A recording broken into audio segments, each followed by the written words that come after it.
नमस्कार। प्रियंका गांधी पिछले शीतकालीन सत्र से काफी ज्यादा सुर्खियों में है।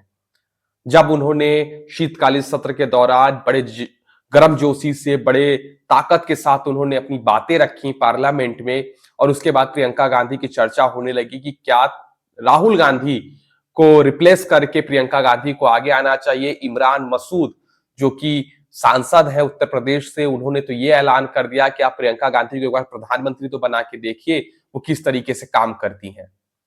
तो सियासी गलियारों में एक सुर्खियां बनने लगी, चर्चाएं तेज हो गई कि क्या प्रियंका गांधी राहुल गांधी को रिप्लेस करेंगी, क्या प्रियंका गांधी सक्रिय रूप से कांग्रेस पार्टी को हेड करेंगी, उसकी कमान संभालेंगी, और राहुल गांधी जो कि लगातार चुनाव हारते जा रहे हैं, क्या उनको हटा देना चाहिए।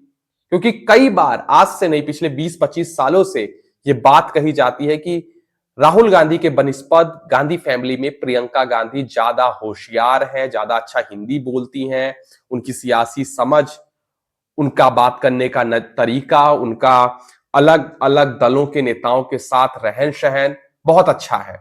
पिछले दिनों आपने देखा होगा कि जब शीतकालीन सत्र समाप्त हुआ तो प्रधानमंत्री नरेंद्र मोदी के साथ बैठकर चाय पर चुस्की के दौरान कुछ मजाक मस्ती भी हुई, हंसी ठिठोली भी हुई, प्रधानमंत्री भी उनकी बातों पर हंसे, प्रियंका गांधी भी अच्छे से बातचीत की। उससे पहले नितिन गडकरी से वो समय मांगती हैं, उनके पास जाती हैं। तो एक तरीके से प्रियंका गांधी ये दिखाने की भी कोशिश करती हैं, या वो उनके काम करने के स्टाइल से ये दिखता भी है कि प्रियंका गांधी कैसे जो विपक्षी दल के लोग हैं उनका भी दिल जीत लेती हैं और उनके साथ जुड़कर अपना काम निकलवा सकती हैं। वहीं दूसरी तरफ राहुल गांधी को अगर देखा जाए तो एकदम कट्टर कांग्रेसी होने का वो दावा करते हैं, और एक तरीके से वो कहते हैं कि विचारधारा की लड़ाई है। हम चुनाव हार सकते हैं, लेकिन हम अपनी विचारधारा नहीं छोड़ेंगे, हम अपना काम करने का तरीका नहीं छोड़ेंगे, और हम आरएसएस और बीजेपी के विचारधारा को हराएंगे। वो दिन कब आएगा वो किसी को नहीं मालूम। लेकिन प्रियंका गांधी जिस तरीके से पिछले दिनों सुर्खियों में आई, उसको लेकर खूब चर्चाएं हो रही थी कि प्रियंका गांधी महासचिव है कांग्रेस पार्टी की, लेकिन उनके ऊपर कोई जिम्मेदारी नहीं है। तो प्रियंका गांधी को एक अहम जिम्मेदारी दी गई है, उनको असम में जो इलेक्शन होने वाले हैं, विधानसभा इलेक्शन, आपको मालूम है कि कई राज्यों में इस साल इलेक्शन होने वाले हैं। अप्रैल और मार्च अप्रैल के महीने में पश्चिम बंगाल, असम, पुडुचेरी, तमिलनाडु, केरला में जो विधानसभा के चुनाव होने वाले, उसमें से एक अहम राज्य असम में स्क्रीनिंग कमेटी का प्रियंका गांधी को चेयरमैन बनाया गया है। उसके साथ साथ बीके शिव कुमार जो कि कर्नाटका के डिप्टी सीएम है, और भूपेश बघेल जो कि छत्तीसगढ़ के पूर्व मुख्यमंत्री रहे हैं, उनको प्रियंका गांधी के साथ लगाया गया है। तो प्रियंका गांधी, क्योंकि असम की लड़ाई इतनी आसान नहीं है, वहां पर हेमंत विश्व शर्मा, उनकी हिंदुत्व की राजनीति और वहां का जो माहौल है, उसको देखकर ये लगता है कि हेमंत विश्व शर्मा के लिए ये चुनाव बहुत आसान था, बड़े आसानी से हेमंत विश्व शर्मा ये इलेक्शन निकाल सकते हैं।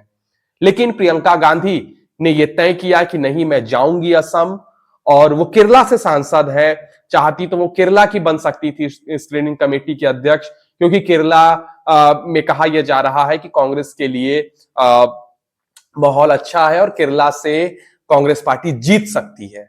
वहीं बताया जा रहा है कि 60-40 का मामला है असम में, तो उन्होंने असम को चुना, ना कि केरला को चुना। जिन भी राज्यों में इलेक्शन है, वहां पर दो ऐसी जगह हैं जहां पर कांग्रेस पार्टी बाकी राज्यों के मुकाबले मजबूत है। नंबर 1 पर केरला और नंबर 2 पर असम। तो प्रियंका गांधी ने असम को चुना है कि वहां पर हम अपनी पूरी ताकत लगाएंगे और वहां पर हम चुनाव जीत सकते हैं। अब देखना बेहद दिलचस्प होगा कि असम में किस तरीके से लड़ाई होने वाली है, क्योंकि एक तरफ हेमंत विश्व शर्मा, प्रधानमंत्री नरेंद्र मोदी, गृहमंत्री अमित शाह, इन लोगों की अपनी ताकत होगी। वहीं दूसरी तरफ गौरव गोगोई के साथ मिलकर प्रियंका गांधी असम में ताकत लगाने वाली है। अब देखना बेहद दिलचस्प होगा कि प्रियंका गांधी, आपको जानकारी कि जब 2019 में वो पॉलिटिक्स में आती हैं, तो उनको पूर्वी उत्तर प्रदेश की जिम्मेदारी दी जाती है महासचिव बनाकर। लेकिन बुरी तरीके से 2019 के लोकसभा में और 2022 के विधानसभा में कांग्रेस पार्टी हारती है, प्रभारी रहती है प्रियंका गांधी, और उनका राजनीतिक कद घट जाता है। 2024 का लोकसभा चुनाव होता है, प्रियंका गांधी चुनाव नहीं लड़ती हैं, कहा यह जा रहा था कि अमेठी से या रायबरेली से वो चुनाव लड़ सकती हैं, लेकिन अमेठी से किशोरीलाल शर्मा को लड़ाया गया और वहीं रायबरेली से राहुल गांधी इलेक्शन लड़ते हैं। प्रियंका गांधी उपचुनाव में वायनाड चली जाती है और वायनाड से लोकसभा का पर्चा भरती है, चुनाव जीतने में कामयाब होती हैं। तो अब देखना बेहद दिलचस्प होगा कि प्रियंका गांधी, जो कि उन्होंने असम की जिम्मेदारी खुद ली है, क्योंकि प्रियंका गांधी आप जानते हैं गांधी फैमिली में प्रियंका गांधी खुद ही उन्होंने चाहा तभी उनको वो चीज दी गई है। अगर प्रियंका नहीं तैयार होती तो उनको वो चीज न दी जाती, लेकिन प्रियंका गांधी खुद भी गई और डीके शिव कुमार और भूपेश बघेल प्रियंका गांधी के करीबी भी माने जाते हैं, इसीलिए उनको उनके साथ वहां रखा गया है। तो अब देखना बेहद बेहद दिलचस्प होगा। एक कहावत कही जाती है कि दूध का जला छाछ भी फूक फूक कर पीता है। तो अब देखना बेहद दिलचस्प होगा कि प्रियंका गांधी की जो साख चुनाव में लगेगी, तो क्या प्रियंका गांधी कांग्रेस पार्टी को जीत के मुहाने तक पहुंचा पाती हैं या नहीं पहुंचा पाती हैं, ये देखना बेहद दिलचस्प होगा। मेरी तो पूरी निगाह है असम इलेक्शन पे, बंगाल इलेक्शन पे, केरला में, तमिलनाडु पे। जो भी अपडेट्स आएंगे मैं आपके बीच में लाके रखूंगा। लेकिन प्रियंका गांधी ने को स्क्रीनिंग कमेटी का चेयरमैन बनाया गया है, अध्यक्ष बनाया गया है, और स्क्रीनिंग कमेटी का ही काम रहता है टिकटों का वितरण और पूरा चुनाव का जो रणनीति होने वाली है। तो वहां पर देखना होगा कि प्रियंका गांधी किस तरीके से काम करती हैं और असम में क्या कांग्रेस पार्टी चुनाव जीत पाएगी, क्योंकि अभी फिलहाल ये कह पाना कांग्रेस पार्टी के लिए मुश्किल है कि वो चुनाव निकालने में कामयाब होगी।